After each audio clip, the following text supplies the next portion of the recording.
Assalamu alaikum wa rahmatullahi wa barakatu. Barka mu da dawowa cikin wannan channel albarka Chroma Jet Explorer. Wannan shine bidiyon mu na biyu dangane da HTML, wato ainihin website design, yadda ake design ɗin website, wanda a can na farko mun yi magana mun ce website design ɗin ba ta cikuwa daidai ga duk abin da ke buƙata ka sa ka haɗa da CSS, JavaScript da shi kuma ainihin HTML ɗin. To, tutorial ɗin muna yin shi ne under HTML4. Muna da HTML5 wanda shi ne modern ɗin HTML4. Mun ɗauki HTML4 ne saboda ka san shi kafin mu shiga HTML5, ɗan canjin da aka samu kaɗan ne. Kafin mu nisa HTML4 wanda muke magana kan shi, mun ce yanzu za mu yi magana akan ainihin block.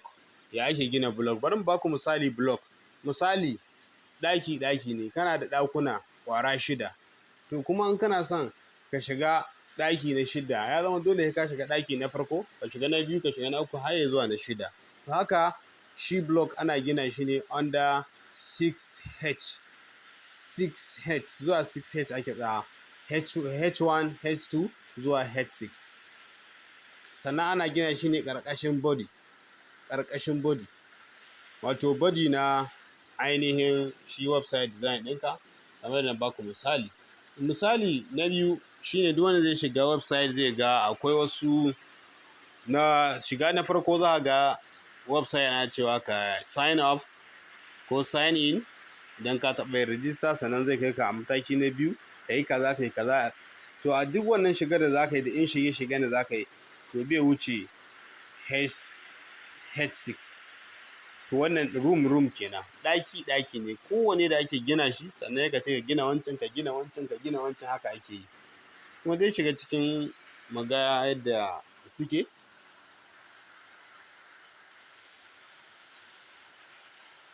Wannan misali shine muka shigo a cikin editor tamu. To na ɗan ba da wani misali da yake na ɗan samu wata problem na na'ura. Bayan na gama wancan tutorial na farko na gama wannan, sai ne playing ɗin shi, sai na ga dai bai ma yi ba yadda nake buƙata. Kasantuwa sound ɗin yana fluctuation being daidai. To shi yasa. To wannan kun ga tsarin shi, in kuka kalla za ku ga mun gina H1, H2, H6, kuma kowanne yana da H1, H2, H6 har zuwa H6. Kuma mun yi shi ƙarƙashin body. To duk abin da za ka gina bai wuce na farko ka gina H1 ɗinka. Nan rubutunka da komi an kasa H1 ka gama komi, ka gina ɗaki na farko. Sannan ka tai H2 ka gina ɗaki na 2. Haka za ka ta yi, haka ida gina website ɗinka. Da wannan shine block. Wannan shine block guda 6 wanda muke da shi a website. To bari mu gani ya tsarin block ɗin yake tafiya. Saboda za ku ga block ɗin ya tafiya kamar block, za ga yana yin tun daga farko, yana babban baki ya zuwa har ya zuwa ƙarami. Yanzu bari mu sa mu gani ya zai kama. Bari mu sa Chroma Jet misali Explorer.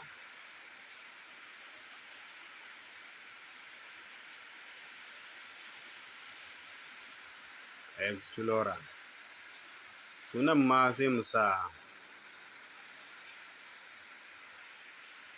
Chroma Jet.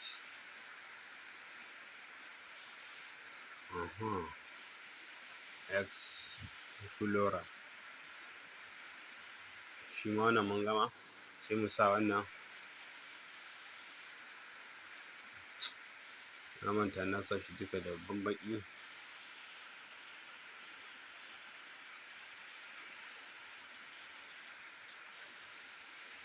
Explorer.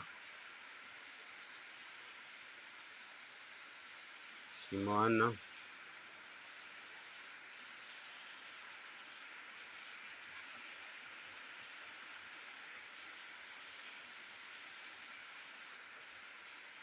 explorer.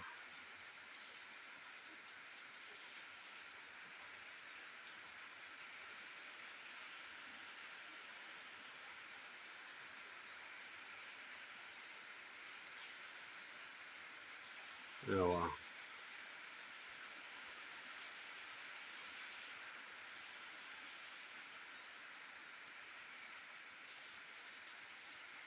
To wannan za ku lura ga H1, H2 zuwa H6. Wannan shine block. Duk abin za mu gina a block na farko za mu iya gina shi. Mu tai block na biyu mu gama ginawa, mu tai block na uku mu gama ginawa. Na ba ku misali a wani tutorial da na yi can baya amma ba wanda wannan bane ba. Na ba da wani misali cewa shi website design kamar misali kana son ka gina ɗaki ko gida ko in ce kana son ka gina shago, ka sa kayayyakin ƙyale-ƙyale ciki, ka sa me kana son kai wata sana'a a ciki. To dole wannan ɗakin akwai da za ka fara gina shi, ka sa mai foundation, a zo a yi bayan an gama foundation a zo a sa bulo a gina, a je a rufe, a zo a yi filista, a zo a yi fenti, a sa tiles, a menene. To kamar haka ne za ka gina website design ɗinka. Sannan kuma a wancan misali na bada under Python ne muna yin hacking. Shine irin nake bada misali na hackers sai da suke samun shiga kutse su shigo ma cikin ainihin website ɗinka, su ɗauki abin za su ɗauka sannan su hice. To kamar ɓarawo ne ya shigo ma cikin shago. Shi hackers duk da ya same ƙofa koya take zai iya samu ya shiga.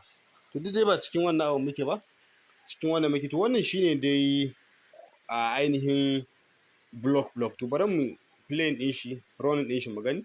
To zo yawwa, to kun ga yadda ya bamu. A Chromojet Explorer ya bamu na farko babban baki, na biyu mai bi mashi, na haka zai har zuwa na ƙarshe. To wannan su ne tsarin suka kasance. Wannan tsarin a duk lokacin da kai kowane block za ka gina mai abin da kake buƙata, ka sa hotuna, ka sa komi. In akwai wani link an aka taɓa zai kai ka direct link na YouTube ɗinka ko Gmail ɗinka ko WhatsApp ɗinka ko makamancin haka duk za mu sa su. Za ka ga yadda suke tsari a hankali. To wannan shine block. Kowane block za mu ga me za mu samu shi. To wannan shine course ɗinmu na biyu a cikin outline ɗinmu na course ɗinmu. Course outline ɗin kai da muka bada. Wannan shine na biyu yadda ake gina ainihin block. In akwai mai tambaya sai ya tambaya. In Allah da na sani zan ba shi amsa.